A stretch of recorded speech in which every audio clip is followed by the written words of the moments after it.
iyadiina ku mashquulsan badda cas dekadaha ku yaalo dhan inay gacanta ku wala dhigtay qaadato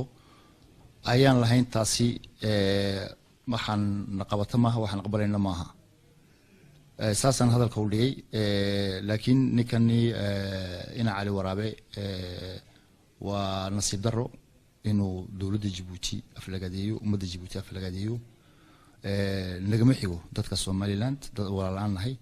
Somaliland nooma sheegan karo wuxuu ku jira dadka tirada yar oo u haysta reeraha dega bartanka reeraha cirifka inay ka Somaliland dirsan yihiin marka waxa weeyaan anaga ka jecel Somaliland handuu isagu barbara u jecel yahay handuu Somaliland jecel yahay inuu ku farxay inaan u soo erinay DP World handuu DP World haysto inay jannadii tahay ha qaato madaxa saarto meeshu doonana la maro si waxa weeyaan ninkaasi sidoo arinta u dhigay nin Somaliland u hadleeba muuhin marka hadalkiisii aad dib u dhageysatid wuxuu ka hadlayay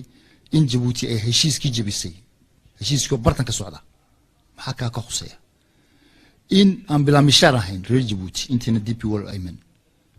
marka ninkaas waxa ku cad halka inuu